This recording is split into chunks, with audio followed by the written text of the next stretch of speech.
record on this computer. Bien, a ver en el chat. Hola, hola. Bien, perfecto, muy bien. Todo en orden. Hoy vamos a retomar la clase pasada. Estábamos viendo lo que eran las distintas etapas del capitalismo. Y habíamos llegado hasta la década del 70.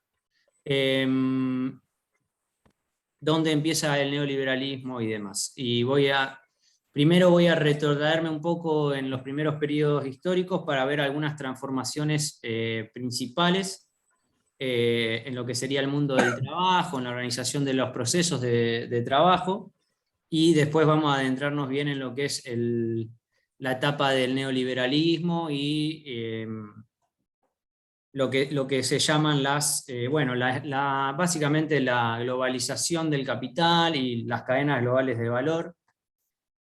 La década del 70 trae algunas transformaciones que básicamente hace que las empresas grandes que han surgido entre fines del siglo XIX y hasta mediados del siglo XX cambian de estrategias y empiezan a poder subdividirse en múltiples empresas, empiezan a poder producir distintas etapas de los productos finales que venden en distintos lugares del mundo y demás. Cambia mucho la estrategia global del capitalismo a partir de la década del 70. Se ve ahí un quiebre y una gran transformación y se empieza a deslocalizar la producción a lo largo de todo el mundo. Bueno, voy a abrir una presentación como para guiarme un poquito. Al no tener pizarrón, prefiero usar una presentación. Vamos a share screen. Perfecto. Voy a abrir primero el course. PowerPoint. PowerPoint.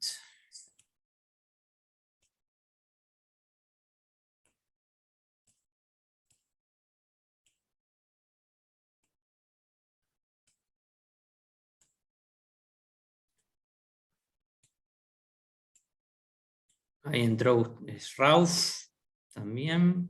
A ver si me queda alguien afuera. Hay una opción para sacar. ¿Cómo es? Bien.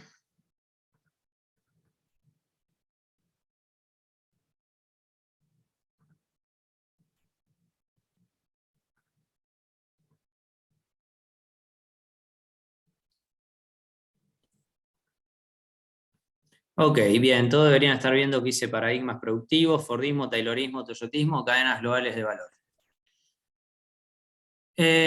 Bien. Bueno, los textos en los cuales está basada esta clase van a ser subidos. El de la economía del 99% de la población es el de Chang, ese ya lo subí anteriormente. Y vamos a trabajar con un texto de Nefa Julio, que es un economista regulacionista argentino, que analiza las incidencias del paradigma taylorista y fordista en la organización del trabajo. Y Mariana Fernández Massi es también una economista que trabaja lo que es la cuestión de las cadenas globales de valor. Bien, al esquema que venía trabajando con ustedes de historia, vamos a subdividirlo en 4 subetapas industriales o revoluciones industriales. La primera etapa o la primera revolución industrial o la primera era industrial del capitalismo se la llama Industria 1.0, que está asociada con la utilización del motor empujado a vapor, por energía de vapor, de agua, allá por fines del siglo XVIII. La segunda etapa se inicia con la transformación de la cual hizo famoso a Ford, que tiene que ver con la utilización de la cadena de montaje, una cinta transportadora alimentada por motores eléctricos, es decir, la implementación de los motores eléctricos como la fuerza motriz y a la vez la estandarización de la velocidad de trabajo dentro de la fábrica a través de la cadena de montaje. La tercera era industrial o etapa industrial la marca la implementación de lo que son los PLC o lo que sería la programación digital. El primer lugar donde se implementa esta tecnología es en General Motors, allá por fines de la década del 60 del siglo pasado. Y la última etapa industrial está marcada por la implementación de lo que serían la utilización de tecnologías que ya estaban vigentes hacia fines del 2000, y la Internet, que lo llama Web 2.0, pero bueno, es básicamente Internet. Las plataformas, ¿sí? Que las plataformas lo que nos permiten es unir muchos usuarios al simultáneo y obtener información, y finalmente los algoritmos, que los algoritmos permiten la utilización de esa información de los usuarios que vinculan las plataformas, ¿no? Es la última revolución industrial, ¿no? La implementación de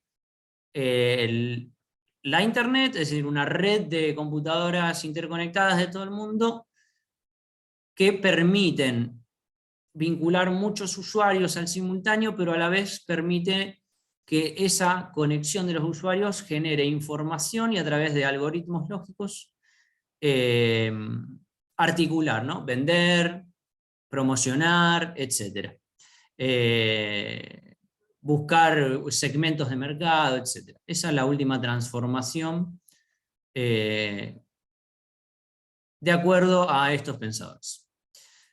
Ahora bien, vamos a centrarnos primero en la etapa del taylorismo y fordismo, que se arranca con la segunda revolución industrial o la industria 2.0, y luego vamos a hablar a partir de la globalización y el toyotismo. Bien, vamos a hablar de Taylor. Taylor es una persona que, bueno, vivió entre 1856 y 1915, si bien las grandes influencias de su trabajo se ven a partir de 1915 y hasta, si se quiere, la actualidad, ¿no? Las ideas de Taylor siguen vigentes en las empresas, aunque no son, digamos, las más relevantes, por decirlo de una manera. Por eso se habla de que el taylorismo tuvo un furor en esta etapa que va de 1870 hasta 1970, más o menos. Lo que plantea Taylor es que, situémonos un poco en la época de él,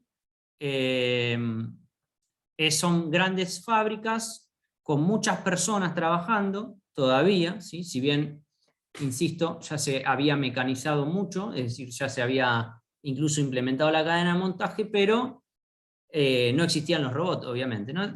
Son grandes fábricas que crecen mucho en tamaño para producir mucho, para bajar los costos, pero que insertan gran cantidad de personas en esas fábricas. Él lo que planteaba era que se puede organizar el trabajo dentro de las fábricas de una manera científica. Y al hacerlo de esa manera, obviamente aumentar la productividad.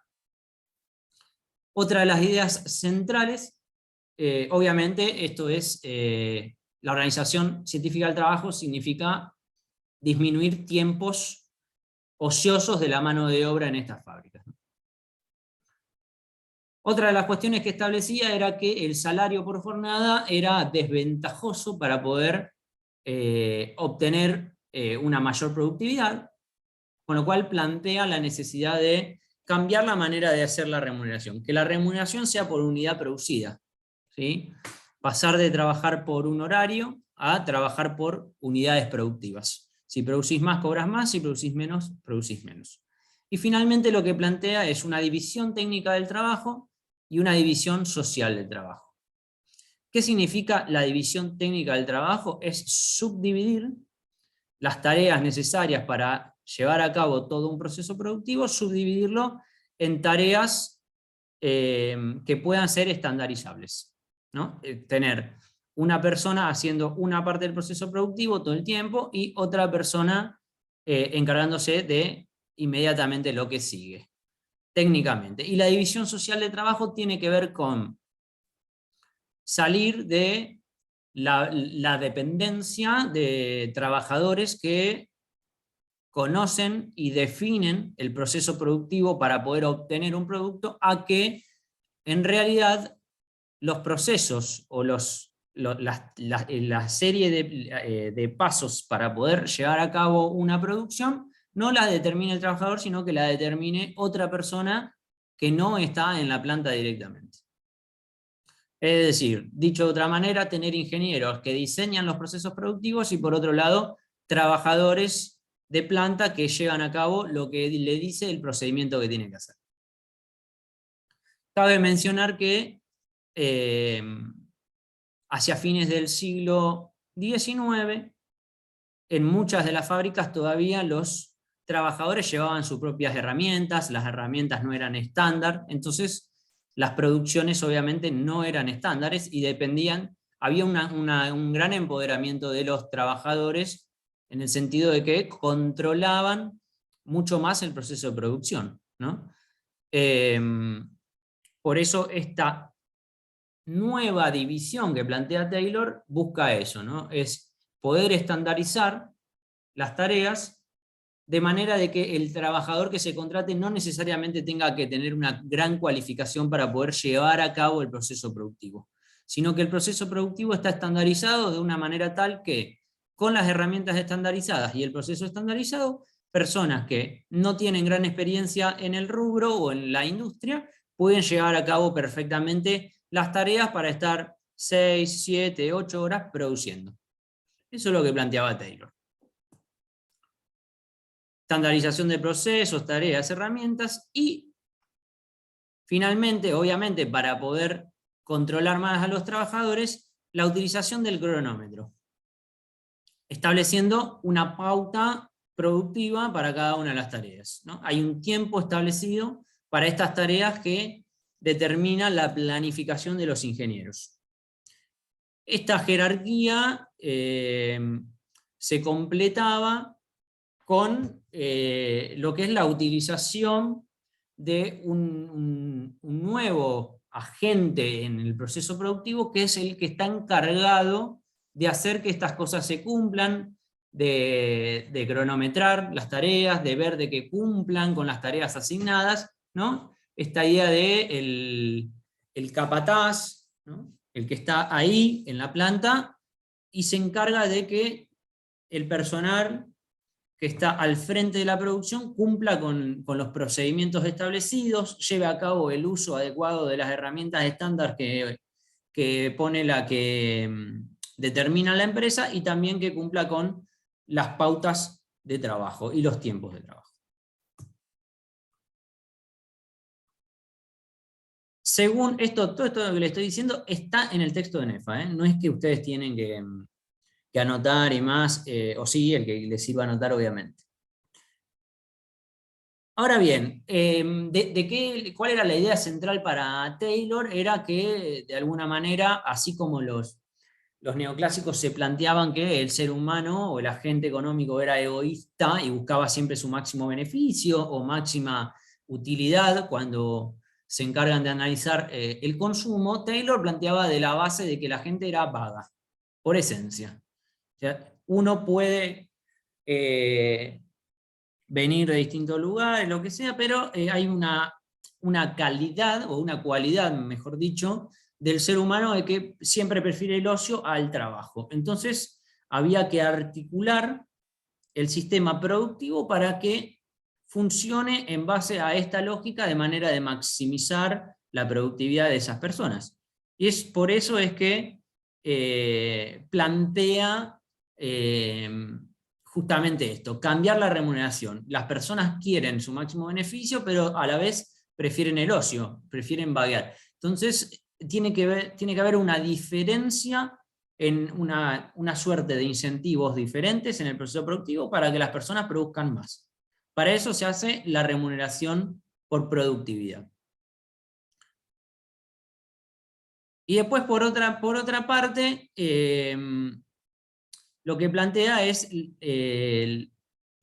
que no se necesita, bueno, por un lado no se necesita que los trabajadores sean cualificados, sino que simplemente se necesita de una tecnocracia, es decir, un conjunto de personas con una formación en producción, en ingeniería, que puedan establecer para cada uno de los procesos productivos la mejor manera de hacerlo, la secuencia, subdividir eso en tareas sencillas y determinando las herramientas para hacerlo, es la mejor manera de articular eso.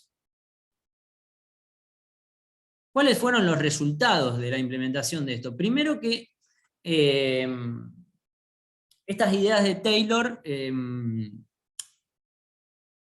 Taylor no era el único que estaba obviamente en esa época diciendo cómo hacer las cosas, como pasa todo el tiempo. No obstante esto, él tuvo gran injerencia en la industria de Estados Unidos. ¿Y eso a qué se debió? Bueno, se debió a que el gobierno, bueno, evidentemente se ha sabido vincular o tenía buenos vínculos, pero más allá de esa cuestión no menor, también era una persona que tenía los planteos escritos, bien presentados, ¿no? Supo vender bien sus ideas, y Taylor llega a ser difundido como consultor de negocios por el gobierno de Estados Unidos. De hecho, se lo contrata tanto para la Primera Guerra Mundial como, bueno, en realidad no para, sino para, sí, para la Primera Guerra Mundial y también para la Segunda Guerra Mundial, ¿no? Estados Unidos le encomienda que sea el consultor de las empresas que empiezan a producir armamento industrial para la Segunda Guerra Mundial de Estados Unidos. Y también Taylor, luego de la Segunda Guerra Mundial, o como una... las Naciones Unidas y Estados Unidos determinan un plan para reactivar las economías destruidas de Europa por la Segunda Guerra Mundial, y de esa manera facilitar el desarrollo y evitar que prolifere la Unión Soviética en territorio europeo. Para eso establece un plan que se llamó Marshall, donde financia a los distintos países europeos, entre ellos a Alemania, todo lo que sería la reparación de la guerra y demás. Las ideas de Taylor fueron el fundamento de cómo organizar ese renacer de la industria europea luego de la Segunda Guerra Mundial. Bien. Obviamente también se lo emparenta a las ideas de Taylor con las ideas de la jerarquía militar y demás, ¿no? Porque establece una suerte de organización empresarial o organizacional jerárquica, ¿no? Donde hay una base, que son básicamente los oficiales de planta, ¿no? Los mecánicos, los metalúrgicos y demás serían hoy en día. Establece luego una línea de control, ¿no? Lo que serían los capataces en la fábrica, y después una jerarquía técnica que es la que diseña los procesos productivos. Eso se lo asimila con la estructura organizacional militar también. Bueno, esto de cómo fue la difusión de Taylor, bien. Las consecuencias del método de producción taylorista está, como decía alguno de ustedes en la última clase, están de manera bien explicada o bien representada en lo que es la película Tiempos Modernos de Chaplin, ¿no? Donde se ve de una manera graciosa, si quiere, crítica pero graciosa, se ve las consecuencias de procesos productivos con gran exigencia de productividad, con mucho control y a la vez con gran repetitividad, ¿no? En la película Chaplin está en una línea de montaje con 2 llaves, llevando a cabo el trabajo de ajustar unas piezas que van pasando por la cadena de montaje, y él termina saliendo de la fábrica aún con las manos queriendo seguir a ajustar, y va ajustando a las personas que se va cruzando en el camino de vuelta a la casa, ¿no? O sea, tan repetitivo y alienante, diría Marx, que la persona todavía no sabe si está en la cadena de montaje produciendo o si está camino a su casa, él sigue haciendo y repitiendo lo mismo que tiene que hacer todo el tiempo en la fábrica. Las ideas de Taylor luego fueron complementadas con lo que sería el diseño ergonómico, ¿no? Porque estas tareas repetitivas y demás siguen existiendo dependiendo de los distintos segmentos industriales en los cuales uno esté. En algunas partes del proceso productivo se sigue haciendo lo que promocionó Taylor. Sin embargo, se trabajó en lo que sería la ergonomía de las herramientas, ¿no? En también pensar los procesos de trabajo de una manera en la cual el cuerpo humano se dañe lo menos posible, ¿no? O sea, lo menos propicio posible para que sufran accidentes los trabajadores y demás, ¿no? Obviamente todo esto también delimitado por la industria de los juicios laborales, ¿no? Por los costos que un proceso productivo reglamentado tiene con empresas que no ajustan sus procesos productivos a la cuestión de los accidentes laborales. Pero bueno, Taylor implementa entonces, cambia de ahí en adelante. Taylor y todos los que de alguna manera implementaron o apoyaron la implementación de estas innovaciones organizacionales. Cambia la manera de entender el trabajo en una fábrica, incluye, entonces le agrega 2 líneas más, ¿no? Agrega una línea de quien controla a los que hacen el trabajo directo, es decir, su trabajo es controlar al otro, al que tiene que hacer las tareas. Y después agrega una línea que es, digamos, técnico-científica, que se encarga de diseñar para cada objeto final que tiene que producir una serie de pasos, de tareas mínimas, repetitivas, y también la estandarización de las herramientas y la maquinaria para producir. Al simultáneo, medio al mismo tiempo también, de hecho, decimos que los autores hablan de la segunda revolución industrial o la segunda era industrial, está marcada por la implementación de la cadena de montaje. La cadena de montaje tenía algo muy atractivo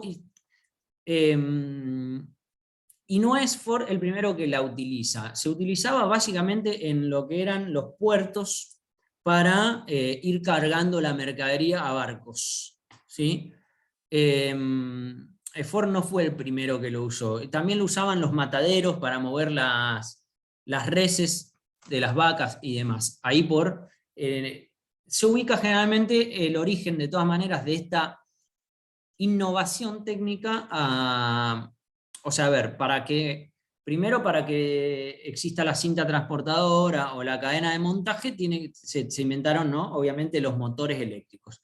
Luego, para que esos motores eléctricos se implementan con rodajes y otros implementos que ya existían, se arma lo que sería la cadena de montaje o una cinta transportadora. Y la cinta transportadora finalmente se utiliza ya no para trasladar, o sea, para logística interna, por decirlo de una manera, o logística de embarque, sino que se la piensa como el salvoconducto a través del cual van viajando los insumos a lo largo de una planta de producción, ¿no? Que eso es lo que utiliza Ford. ¿Ford qué hace? Piensa el montaje de los vehículos dentro de la fábrica sin que se tengan que mover los trabajadores. Lo único que el trabajador está quieto en un lugar, las piezas se van moviendo a un ritmo que le permite hacer una tarea sencilla mientras se mueve, o se mueve un poquito, y no tiene que haber trabajo, mano de obra, para ir traspasando de un lugar a otro las distintas partes que conforman el vehículo, sino que el vehículo secuencialmente se va montando, entran las partes y sale el vehículo armado. Los trabajadores están simplemente en alguna posición de toda esa cinta transportadora o cadena de montaje. O bueno, varias cadenas de montaje, ¿no? Puede estar subdividida. Pero básicamente la idea central es ahorrarse el tiempo de que las distintas partes del vehículo que se van montando tengan que moverse de un lugar a otro. Y por otro lado, al estar en movimiento, los trabajadores no tienen manera de... están forzados a trabajar al ritmo que plantea la cadena de montaje, ¿no?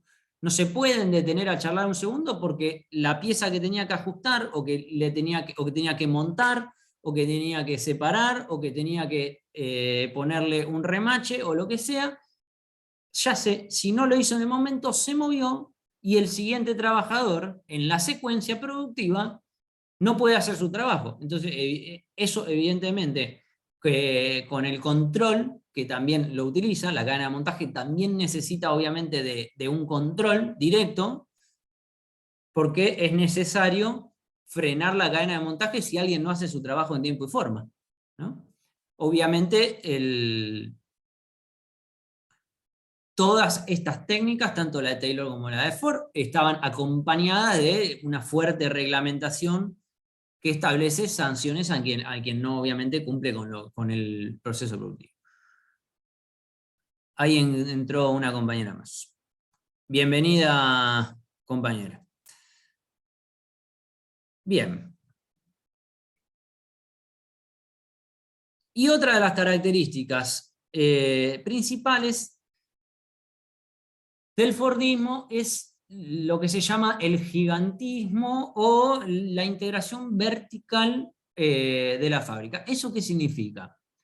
Que Ford, eso un poco ya lo hablamos, la clase pasada, las fábricas de Ford eran como ciudades, ¿no? Tenían, lo vimos pensando desde la perspectiva de la comparación con el estado de bienestar, ¿no? De decir, los trabajadores tenían cubiertos también por la empresa ciertas prestaciones sociales, como servicios sociales o servicios habitacionales, educativos, de limpieza, etc.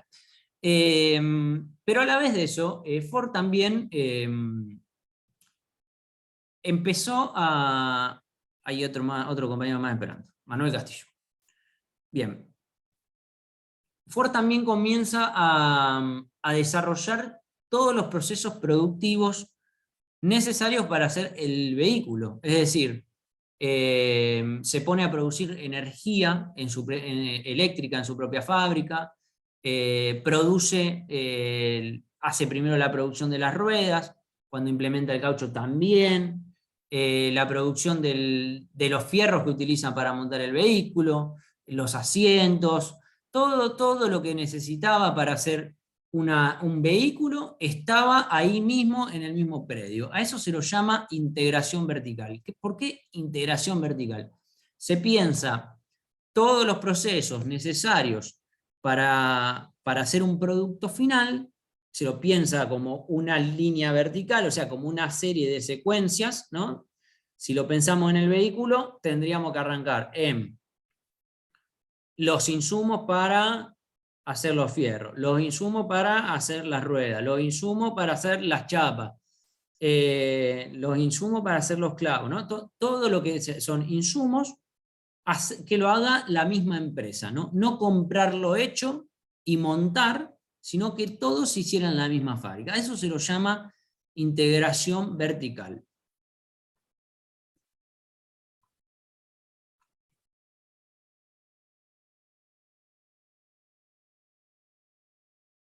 Bien. Un rasgo general de estas producciones, tanto la de Taylor como, digo, el proceso, la innovación en los procesos productivos de Taylor como la de Ford, también, obviamente, insisto, todas apuntan a lo que diría Marx es incrementar la plusvalía relativa, o en términos más generales es aumentar la productividad de los trabajadores. Obviamente eso aumenta la cantidad de producción por mano de obra contratada, disminuye los costos salariales, ¿no? Los costos directos imputados a cada uno de los productos finales. Pero Pero más allá de eso, obviamente son procesos productivos que buscan a la producción en gran escala, ¿no? Todo esto es redituable si uno produce a gran cantidad de piezas, ¿no? Si uno no contrata, no amortiza un ingeniero o dos que se pongan a diseñar todo el proceso productivo, que lo subdividan en tareas sencillas, que establezcan los tiempos de trabajo, que establezcan cómo tiene que controlar, que diseñen las piezas estándar y demás, si no lleva a cabo, obviamente, una gran cantidad de piezas, de manera de poder amortizar esos gastos que en principio son adicionales, ¿no? Viene Ford o viene Taylor y dice, no, vos tenés que contratar capataces, uno cada 10 personas, y además tenés que contratar 2 o 3 ingenieros industriales para hacer esto. Bueno, en esa época no se llamaba ingenieros industriales, pero en definitiva eran ingenieros de la industria, ¿no? Que sabían un poco de física, un poco de electricidad, un poco de química, un poco de todo, ¿no? Para eso es necesario producir una gran cantidad. Lo mismo, imagínense que montar una cadena de montaje, comprar los motores, armarla, ponerla a producir, ponerla a punto, diseñar todo cómo va a estar orientada, ¿no? Primero la cadena de montaje va acá derechito, ahí vamos poniendo el piso del vehículo, después van los ejes, después le tiene que ir poniendo las ruedas. Todo ese diseño obviamente es muy costoso, pero si uno está produciendo 200 autos en un día, de repente eso cobra sentido. Si uno eso lo puede hacer todos los días del año, 8 horas sin parar o 12 horas sin parar, obviamente que esos costos de diseño, de mantenimiento, de compra de toda esa maquinaria se van amortizando en la unidad de producción. Entonces estamos hablando de tanto el taylorismo como el fordismo, en general el capitalismo de esta época está todo el tiempo pensando en la producción en gran escala. Ahora bien, ¿cómo pensó Ford la cuestión esta de la gran escala? Ford planteaba que para poder producir muchos autos, la única manera de sostenerlo, obviamente esto siempre lo decimos, es todo lo que es capital y el valor que se genera en el proceso productivo se valoriza si se vende en el mercado, ¿no? De lo contrario, la plusvalía sin realizarse en el mercado no se convierte en ganancia. Es decir, un capitalista puede tener a muchos trabajadores produciendo valor para sí, pero si la producción esa no se vende en el mercado, el capitalista no gana nada, ¿no? Y es más, no puede seguir con su producción. Es decir, si no vende, no puede seguir produciendo. Las ventas se convierten en capital y se vuelve a valorizar cada vez que se reinvierte en el proceso productivo ese capital, esas mercancías que se vendió. Entonces bueno, ahora después les dejé unos videitos para que ustedes lo vean de cómo era la cadena de montaje en los principios de Ford, y también una más actual de Ford, de la fábrica de Ford. Pero lo que quería llegar a lo que se denominó el pacto fordista, que un poco yo lo introduje también en la clase pasada, que es cómo pensó Ford también para que la producción de autos masivos pueda ser masiva. Obviamente que primero que Ford y General Motors con distintos modelos, pero Ford principalmente aniquiló a la competencia cuando logró hacer funcionar la cadena de montaje, ¿no? Porque el costo de producción le permitió vender vehículos mucho más baratos que la competencia. Pero por otro lado, Ford lo que se planteó fue duplicar el salario de los trabajadores. Al salario vigente en la industria automotriz, Ford lo duplica. Que en su momento, en esa época, eran aparentemente, según dice NEFA, eran $5. Y estableció también condiciones para que los trabajadores sean estables. Una de las características de estas plantas de Ford era que era muy costoso frenarlas, ¿no? O sea, le convenía mucho más que siga produciendo a detener la cadena de montaje. De hecho, es algo que le sucede todavía hoy en día.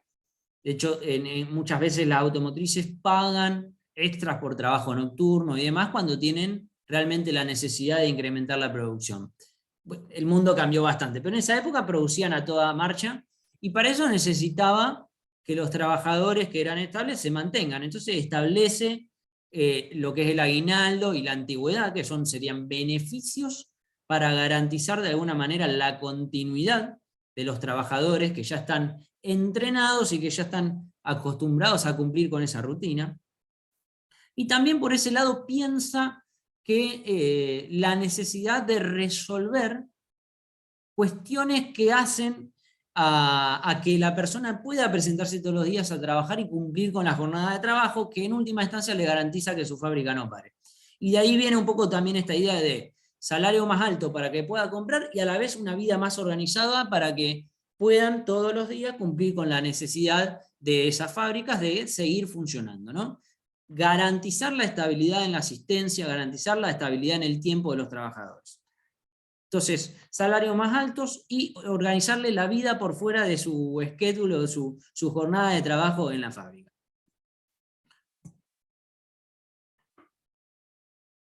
Y a esta serie de condiciones, es decir, bueno, jornadas de trabajo muy grandes, no muy grandes, pero muy cargadas, ¿no? Porque la cadena de montaje, insisto, te obliga a trabajar arduamente todo el tiempo, excepto en el momento en el cual uno tiene el recreo, después el resto del tiempo tiene que estar trabajando sin parar, ¿no?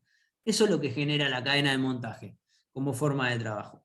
Entonces, a eso se le llama el pacto social fordista, ¿no? Una cuestión de una serie de pobladores que incrementa duplica su ingreso al ser parte de estas fábricas, y a la vez no solo lo duplica, sino que encima tiene de alguna manera cubiertas las necesidades de la escuela, de la vivienda, de recreación, ¿no? Esto de que tenga campos de recreativos en la misma fábrica y demás, por eso casi una ciudad, ¿no? Un poco Roca ha hecho algo similar en lo que es Campana, ¿no? Si uno va, no sé si han tenido la posibilidad de ir a Campana. Campana es una localidad cercana a la capital federal. Cuando uno pasa por Campana, cuando uno va para Buenos Aires desde Rosario, y cuando uno va ingresando, va viendo en Campana que las plazas, los parques, escuelas, jardines, incluso creo que el zoológico ese famoso, ¿cómo se llama? Para los niños. Alguno que me ayude.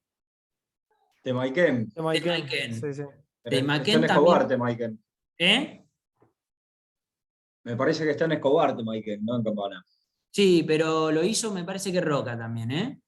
Yo te iba a mencionar el de Jutini, pero ya es de otra época. ¿Cómo, compa? Perdón que se escuché medio mal. Como es el zoológico de Jutini, pero de otra época y otro lugar, creo. ¿Y ese de quién lo hizo? ¿Cómo es la historia? No me acuerdo, pero me lo confundí con ese, ¿no? Ahora Sí. me quedó grabado. Pero bueno, el Temaiken, qué sé yo yo conozco un poco Campana porque una de mis hermanas está laburando ahí en Techint y es impresionante. O sea, digo, es algo que todavía sucede hoy en día, ¿no? Es casi como, en cierto aspecto reemplaza al Estado, ¿no? Esto de hacer plazas, de hacer parques, de hacer escuela, de hacer jardín, ¿no? Es como, de alguna manera es un empresario de aquellas épocas, ¿no? Techint, una empresa de aquellas épocas en ese aspecto. Bien, ahora bien, todo muy lindo, digo, ¿qué es lo que pasa? Que estos modos organizacionales y demás entran un poco en crisis en la década del 70, ¿no? Saco un poco la presentación. ¿Qué pasa? ¿Qué es lo que empieza a suceder? Nosotros dijimos que el capitalismo, entre lo que es, una vez que se recupera de la crisis del 30, que es la más grande de la historia del capitalismo, entra en una etapa que la denominamos la edad dorada del capitalismo, ¿no? ¿Qué es lo que sucede? Y dijimos, bueno, se establece un nuevo orden mundial, ¿no? Las características de ese orden mundial, que es el Tratado de Bretton Woods, básicamente la reunión de todos los europeos con Estados Unidos, donde se establece quién va a manejar la moneda internacional y se establece una serie de pautas comerciales y de organización del mundo, ¿no? Y entre ellas hay una suerte de consenso de que los estados de bienestar y la manera de entender el capitalismo keynesiana, ¿no? Es decir, el Estado al servicio de la reproducción del capital para que haya una demanda que garantice el pleno empleo, ¿no? La ausencia de desempleo. Eso garantiza, por un lado, a las personas tener un ingreso, pero también le garantiza a los capitalistas que su capital todos los días se reproduzca, ¿no? Crezca. Es una empresa que está produciendo y que vende, todos los días genera más valor, ¿no? Genera más ganancias. Ese capitalismo entra en crisis. Dijimos que una de las cuestiones que detona esa crisis es la crisis del petróleo. La crisis del petróleo fue una suerte de viraje en las relaciones internacionales donde los países productores de petróleo de Medio Oriente hacen una coalición, es decir, un acuerdo en el cual se ponen de acuerdo para fijar, detener la venta en competencia y se cartelizan, ¿no? Se ponen de acuerdo para manipular la oferta y de esa manera incidir en el precio internacional del petróleo. Que no lo fija este historiador que subdivide la historia de la industria en 4, fíjense que no habla del petróleo como una revolución, no obstante lo cual el petróleo ya hacia 1970 es, insisto, el insumo básico de cualquier industria, directa o indirectamente hay petróleo en todos lados. En todos lados dijimos, cuando empezamos economía política hay trabajo, y la otra cosa que hay en todos lados es siempre petróleo. Digo, hay algo que no tenga petróleo directa o indirectamente, es imposible hoy en día. Aún hoy en día, ¿no? Que se piensa en que el petróleo se va a agotar, que no es sustentable, que hay que empezar a usar el hidrógeno, un montón de cuestiones. De todas maneras, hoy, directa o indirectamente, te pega hasta por el camioncito que te fue a hacer la entrega final, de alguna manera te pega. Siempre hay petróleo en todos lados. El petróleo entonces aumenta, su precio se incrementa drásticamente, y eso genera un impacto mundial que congela de alguna manera el capitalismo. Empieza una etapa que se la denominó de estanflación. ¿Qué es la estanflación? Los países centrales, en realidad la estanflación puede ser para todos lados, pero lo que ocurre en ese momento es Europa y Estados Unidos se estancan económicamente, es decir, dejan de crecer, crecen más lento, dejan de crecer, ¿sí? Algunos entran en crisis, otros crecen más lento, pero en general, y coincide con este detenimiento de las relaciones productivas y de ventas, entonces el capitalismo se frena, esa dinámica cotidiana de comprar, contratar, hacer trabajar, vender, se detiene, disminuye ese ritmo, y a la vez hay inflación. ¿Qué es la inflación? El aumento generalizado de los precios, ¿sí? Por eso digo, la década del 70 en cierto aspecto puede ser parecida a lo que está pasando hoy en día en el mundo central, donde hubo también, por cuestiones coyunturales, el incremento de insumos que son centrales. Eso tuvo que ver primero con los problemas logísticos mundiales por el COVID, y luego se sucede una guerra que también apuntala o debilita la logística mundial de la energía, entre otras cosas, y los alimentos. Estos dos shocks que tuvo la economía mundial en estos últimos 2 años están generando inflación en los países centrales. Es decir, que aumentan generalizadamente los precios todo el tiempo. ¿A un ritmo de un 70%? No. Digo, eso pasa en Argentina y quizá en algún otro lado, que debe estar sucediendo en otro lado un 70%, pero no en muchos.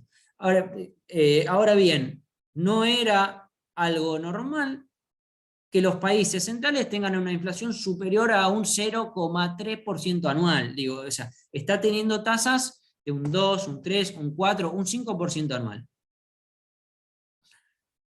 El capitalismo entonces de la década del 70 se transforma. Y en general, dicen siempre los historiadores, las transformaciones hay que buscarlas un poco menos. Nosotros dijimos que las Naciones Unidas, Estados Unidos, tuvo un plan para Europa para rearmarla, ¿no? Para reconstruirla luego de la Segunda Guerra Mundial. Pero también tuvo un plan. Nosotros dijimos que el eje, es decir, uno de los bandos que combatió en la Segunda Guerra Mundial se llamaba el eje. El eje estaba compuesto por Alemania, Italia y Japón. Bien, bien, bien. No estoy solo. Perfecto. Hubo un plan también para Japón, porque a Japón, ¿qué le pasó a Japón en la Segunda Guerra Mundial?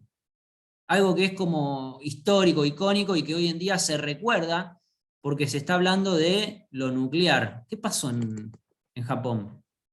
En la Lo Segunda Guerra Mundial. bombardearon ¿Con qué los bombardearon? con bombas Hiroshima, nucleares.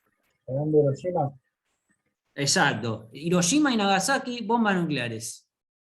¿Sí? Notar otro gran cambio tecnológico del cual no se utilizó para subdividir a la industria, ¿no? Fue más relevante el robot que la energía nuclear, aparentemente, para los historiadores, en lo que incidió en los procesos de trabajo y en su productividad.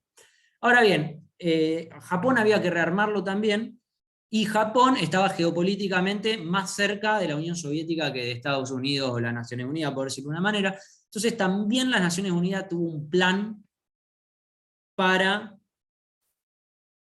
rearmarlo, reconstruirlo y que no se vuelvan soviéticos. Ese plan, entre otras cosas, ideó lo que se conoció más adelante como el toyotismo. ¿Qué es el toyotismo? El toyotismo es un nuevo paradigma productivo en el cual la producción no se hace a gran escala para disminuir los costos por la cantidad de la escala, sino que está pensada en maximizar o minimizar la utilización de los recursos que queden estancados o inventariados, ¿no? ¿Cómo se lo llamó a eso? Se lo conoce generalmente como just in time. ¿Qué es el just in time? El just in time es el aprovisionamiento o la lógica de producción de acuerdo a la demanda, ¿sí? Es decir, produzco de acuerdo a lo necesario, no para generar stock, sino de acuerdo a lo necesario, a la demanda. Es disminuir los costos de tener insumo o productos finales inmovilizados, ¿no? Es un cambio en la lógica. Y no fue el único. Este cambio en la lógica fue una de las exigencias que tuvo este plan ideado para Japón. Era: nosotros le vamos a dar recursos, pero ustedes no pueden producir con sobrestocks, sino que tienen que buscar una manera de minimizar la cantidad de recursos que utilizan para eso. Otra de las cuestiones que planteó este plan ideado para Japón fue que los trabajadores dejen de ser monotarea y pasen a ser multitarea. Y para eso se necesitaba salir de una organización sindical por rama de actividad con posiciones fijas a que empiece a hacer cada sindicato por empresa, de manera tal de que la empresa y el sindicato puedan acordar cómo se arman los procesos productivos, ¿no? Entonces, el toyotismo, que de alguna manera empieza a ganar terreno y a ser más relevante a partir de la década de 70 por los problemas que planteaba una economía estancada que producía y que generaba stocks y que entraba en depresión, el toyotismo empieza a verse como ya no una receta o un modo que fue muy efectivo para una economía financiada por un tiempo, pero que obviamente que Estados Unidos y Europa no iba a sostener eternamente. Termina siendo un modo de producción que se vuelve relevante y que se exporta y se implementa en todo el mundo. ¿Qué tenía el toyotismo? Voy a volver a la presentación, perdón. Taca, taca, taca, tiki, tiki, taca, taca. Bien. Ahí está, bien. Esto ya está. ¿Qué plantea el toyotismo? Un modo de producción just in time. ¿Qué es eso? Bueno, esto ya lo vimos. Correte, ahí va. El toyotismo, entonces, ¿ven? No me acordaba bien lo que había sintetizado. Producción fallada de los consumidores, bien, perfecto.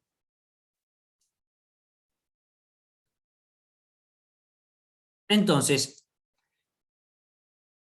es un sistema productivo centrado en que se produce lo que se vende. Entonces, la producción just in time no solo requiere de una, por decirlo de una manera, una administración de las finanzas más fina, ¿no? Lo otro es, bueno, listo, compren, producimos, y de alguna manera se las arreglaba el capitalismo para vender.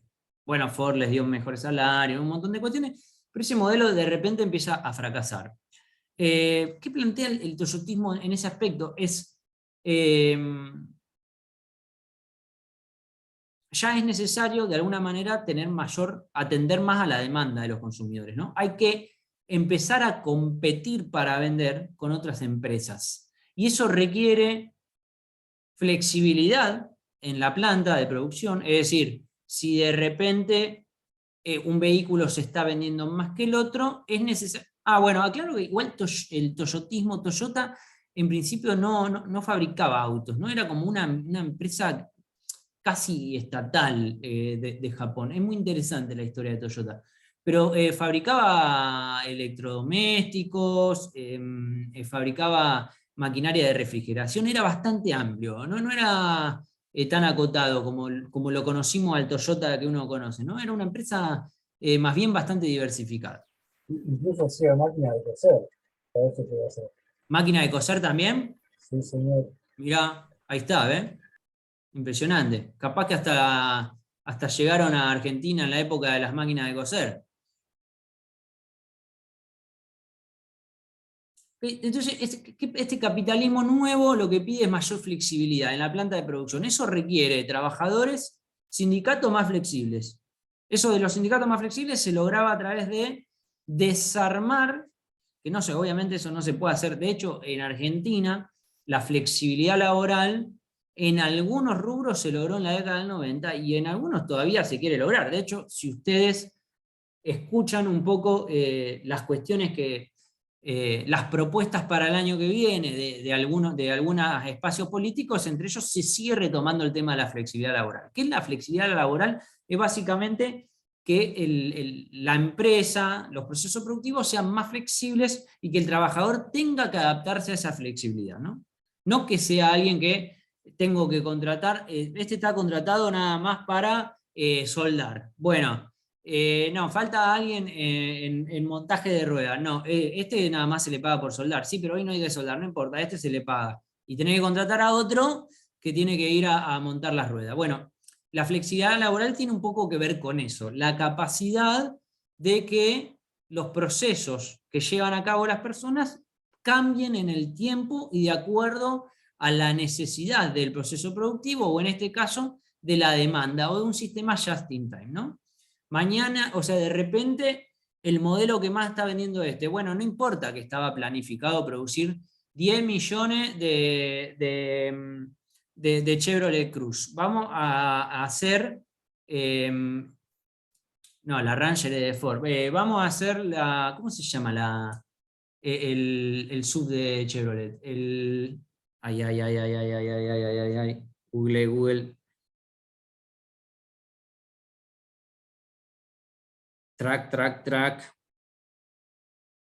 Bueno, cuando un viejo tiene un colapso, tienen que ayudarlo, muchachos. A ver, Chevrolet, Argentina. El Onix, la Tracker, perfecto. Bien, no importa que tengamos planificado producir el Cruze o el Onix, sino de repente se está vendiendo más la Tracker, entonces se hace Tracker, ¿no? Listo, perfecto. Eso es flexibilidad, pero a la vez el sistema organizativo de Toyota o de los japoneses ya plantea también mayor cualificación, ¿no? Esa mayor cualificación es justamente la que permite también la flexibilidad en el proceso productivo, ¿no? Insisto, Chaplin todo el tiempo ajustando, haciendo siempre lo mismo. Lo que plantea Toyota es otro modo de trabajo. Son personas que ya tienen en ese aspecto un mayor empoderamiento del proceso productivo porque manejan varias tareas y de una manera en la cual obviamente requiere un entrenamiento, ¿no? Entonces, por un lado, los trabajadores de la industria toyotista ganan empoderamiento al ser más cualificados, pero por otro lado se debilitan las instituciones que tienden a bogar por el poder de los trabajadores en la fábrica.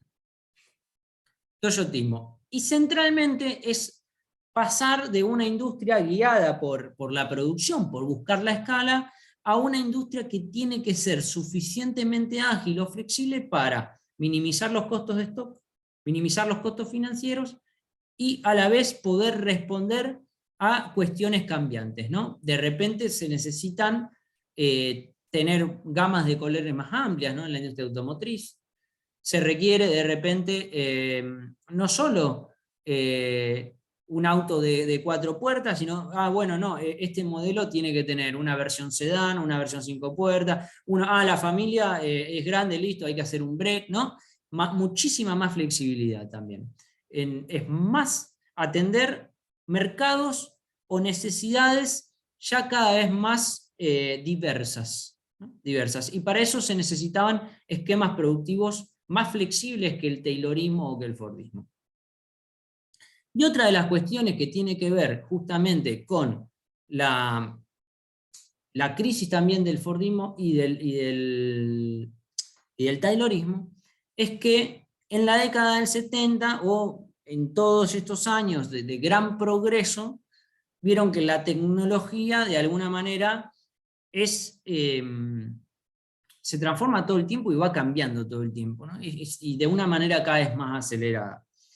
Y la realidad es que en la década del 70 confluyen una serie de transformaciones tecnológicas que tienen que ver con, primero, bueno, la implementación de los PLC o lo que sería el control numérico computarizado. ¿Eso qué significa?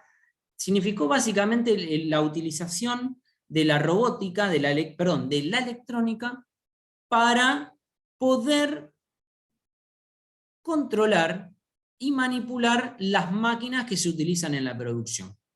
Y encima, para poder programarlas, ¿no? Un PLC, por decirlo de una manera, termina haciendo funcionar una fresa, o una fresa es básicamente como una mecha de un taladro, pero que al inventarse también al simultáneo el diseño digital permitió que esa capacidad electrónica de comandar una máquina con la electrónica, a la vez uno pudiera establecerle a través del diseño digital cómo tiene que ser la pieza que tiene que hacer. Entonces, de alguna manera nace la robótica, ¿no? La capacidad de que ya no es un ingeniero pensando y subdividiendo las tareas, sino directamente programar las tareas a llevar adelante, ¿no? Es un reemplazo muy, muy fuerte de lo que es justamente la escala más baja de esa jerarquía en la planta de producción de Ford o de Taylor, el taylorismo, o sea, de ese capitalismo de fines del siglo XIX y principios del siglo XX.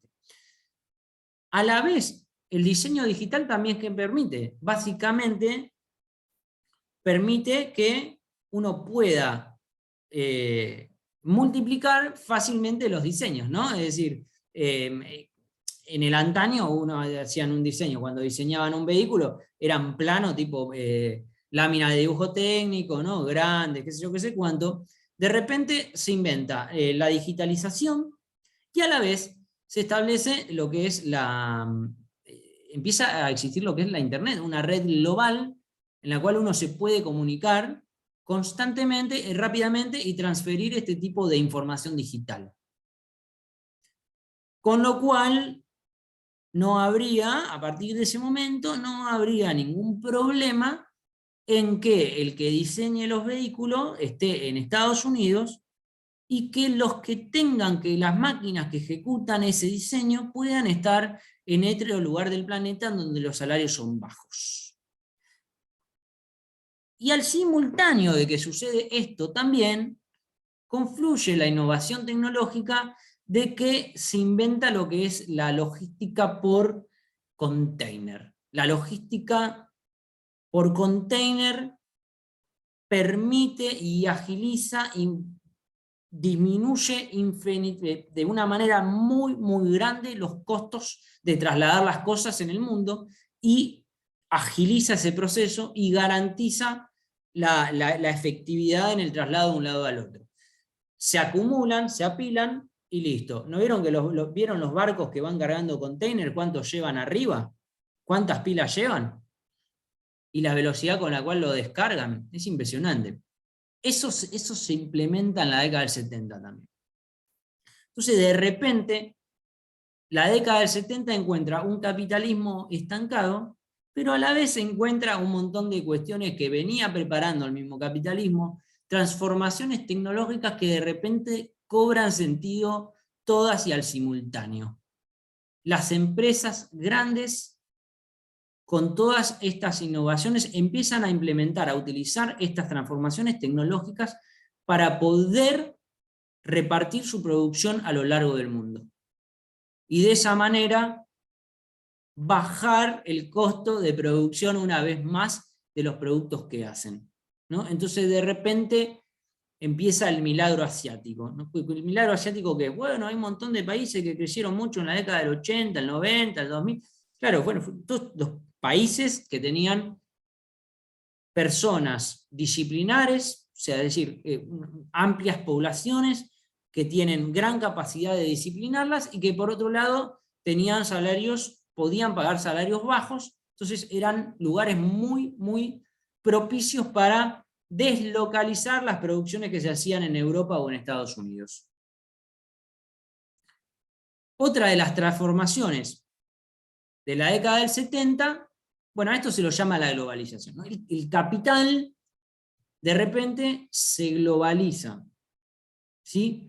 Pero se globaliza en el sentido de que ya no es, nosotros decíamos, pero Ford llegó a Argentina a principios del siglo XX, digo, ya estaba Ford. Sí, pero en este momento la globalización es pensar como esa gran empresa taylorista, fordista, integrada, que hacía de todo, pero pensarla globalmente, ¿no? De repente la gerencia, el marketing, la gerencia, digo, la SEOcracia, los CEOs, la alta gerencia, el diseño de marketing y publicitario, y la administración financiera de la empresa, quizás en las casas matrices, y el resto de todos los procesos productivos a lo largo del mundo, según el lugar en el cual le convenga hacer cada cosa, para bajar los costos. Entonces, de repente, las empresas empiezan a ser globales. Es más, se pasa del concepto de... se pasa del concepto de lo que es la fábrica también, la empresa vertical.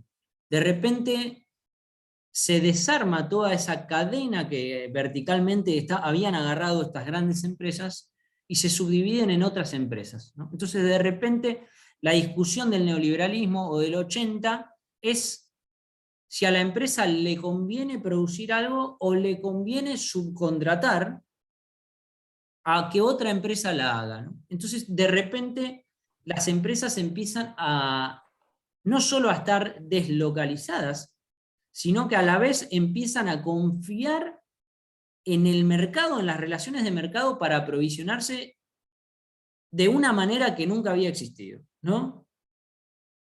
El caso ridículo, o más, quizá más.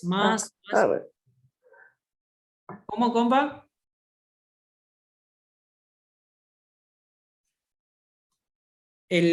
Uno de los casos más paradigmáticos es la fábrica o la marca Nike, ¿no? La marca Nike dicen que no tiene fábricas propias. O sea, las zapatillas, desde que empiezan hasta que llegan, nada de todo el proceso productivo se hace en una empresa denominada Nike Corporation. Nike hace el diseño, establece los canales de distribución, establece los diseños, las campañas publicitarias, pero todo lo que tiene que ver con el proceso productivo lo hacen empresas independientes que cumplen con las pautas productivas, con los diseños, con los estándares que le establece Nike. Yo había buscado, entonces, este es el nuevo capitalismo. El capitalismo que conocemos hoy en día es el de las cadenas globales de valor.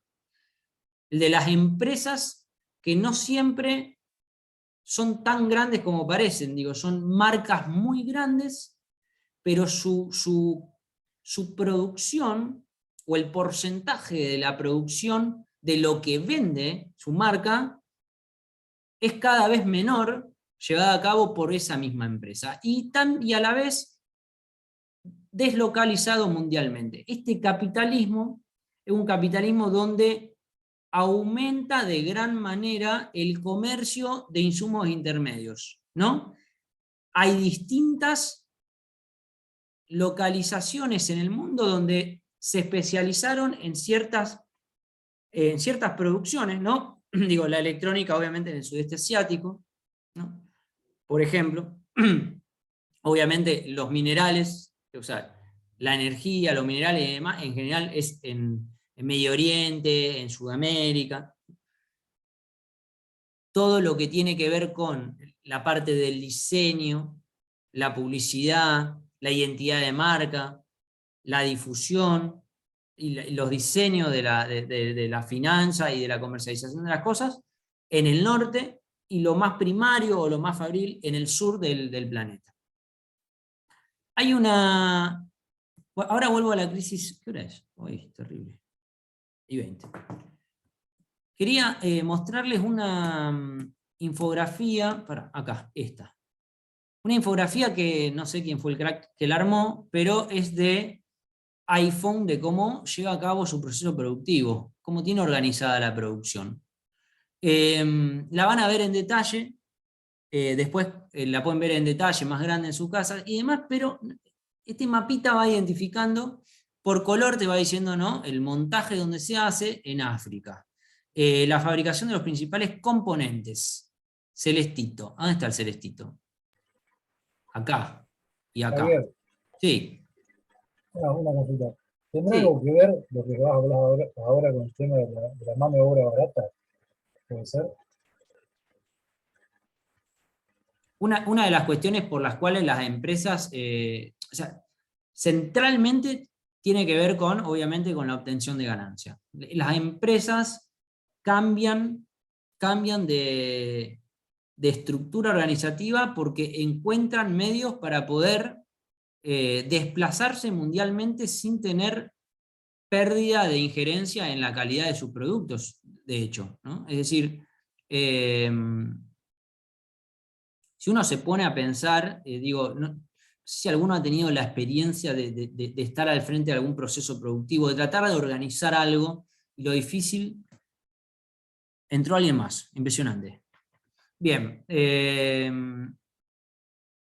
pensar en producir millones de cosas y comercializarlas en el mundo, realmente es un desafío muy grande. Ahora bien, estas tecnologías que fueron surgiendo, ¿no? Obviamente el diseño digital, la electrónica, la computación, la red de internet, etcétera, permitieron que eso funcionara, ¿sí? Y permitieron que las empresas, con ya un altísimo grado de desarrollo en lo que se refiere a la organización en sí, ¿no? Porque las empresas, sea la misma o no, de alguna manera este tipo de organización capitalista ya tiene como 200 o 300 años.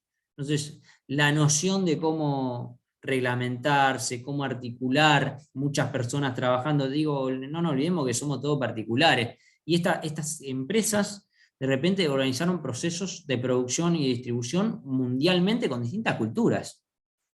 O sea, acá los argentinos te toman mate, se te quejan de todo, te llegan 10 minutos tarde, en otro lado, cada cultura también tiene su cuestión, ¿no?, para poder organizarla y pensar que estas empresas llevan a cabo procesos productivos que requieren de gran precisión y que tienen, en algunos casos, altísimos costos si hay desperdicio y demás, y lo lograron hacer por todas estas transformaciones, y obviamente que esta deslocalización tiene que ver con una búsqueda de menores costos, costos laborales, menores costos impositivos, ¿no? Digo, cuando uno va estudiando, si quiere, la historia de, no sé, de la Argentina, va a ir notando que de esa constitución original y esas primeras leyes que han habido en la Argentina, hoy en día tenemos 1 millón de cosas más, ¿no? Y de que a cada gran conflicto que ha habido siempre deviene una regulación más. Este capitalismo fue fuertemente la parte productiva a desplazarlo justamente a países o democracias más nuevas, ¿no? Más recientes, donde también tenía capacidad de alguna manera pisar más fuerte, ¿no?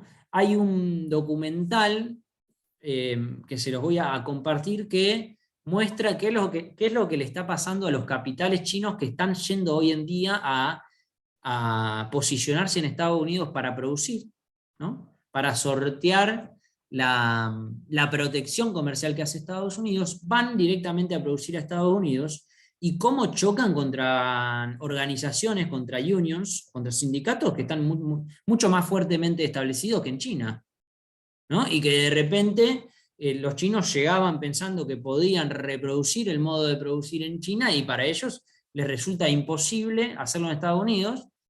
Obviamente que digo, no es gente tonta alguien que mueve miles de millones o trillones de dólares en el mundo, pero de todas maneras les resulta muy dificultoso, y hay una puja constante contra estructuras quizás más fuertes, ¿no? Que están ahí delimitando más cómo llevar a cabo la producción. Entonces, el primer mundo básicamente mueve a Asia, a África y a otras partes. Digo, en gran parte, por ejemplo, la industria automotriz de Estados Unidos movió sus fábricas a México, por ejemplo, ¿no? Gran parte del montaje de los vehículos que entran a Estados Unidos, hay una parte de todo el montaje, le llaman la maquila, a todo ese desarrollo de industria automotriz vinculada con Estados Unidos, pero que se lleva a cabo en México, como para pagar menos impuestos, para pagar menos salarios y demás. Entonces el capitalismo cambia en la década del 70, se modifica y no vuelve a pasos atrás, ¿no?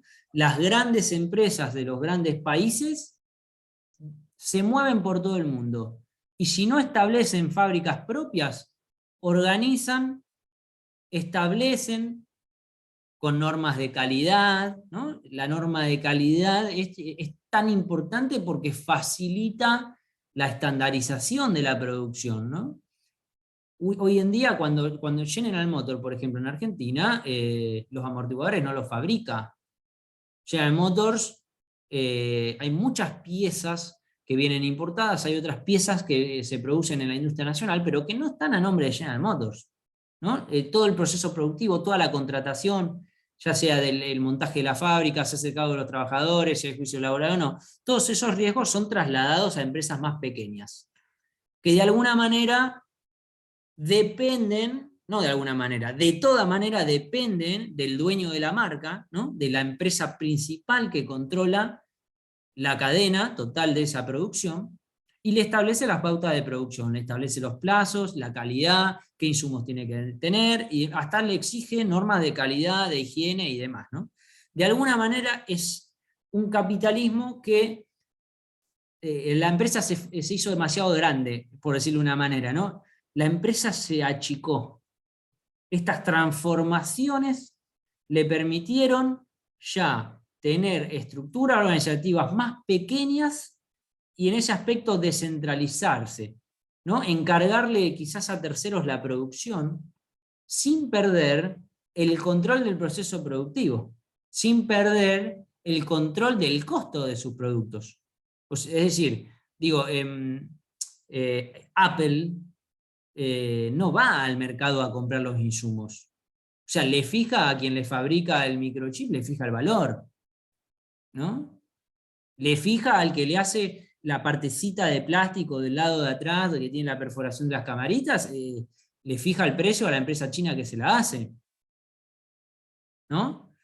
Tiene perfectamente controlados los costos. De hecho, las oficinas financieras de estas mega empresas mundiales saben perfectamente cuál es el costo de cada uno de los productos y pueden controlar el margen bruto del producto final, y ni siquiera lo lleva a cabo personal propio, ¿no?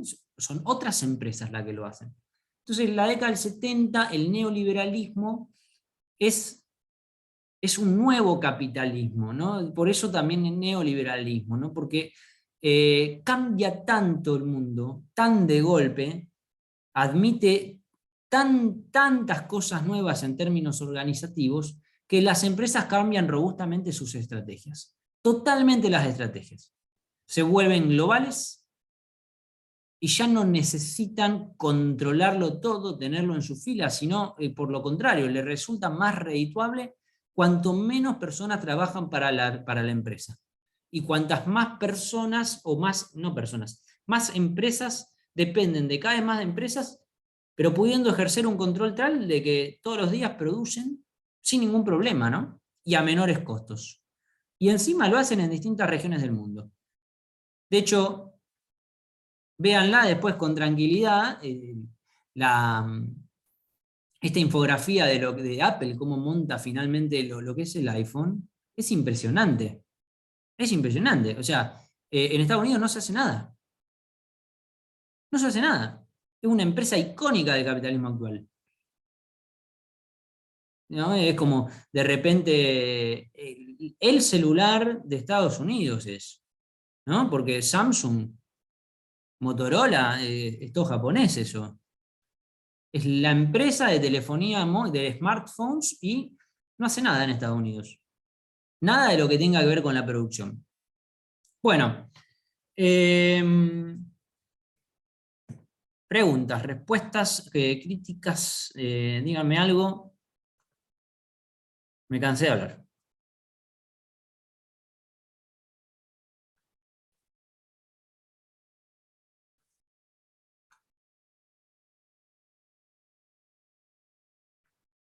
Perfecto. Estoy muy de acuerdo. El jueves, Javier, el jueves, ¿cómo seguimos? ¿Con Zoom? Porque hay paro colectivo, creo también.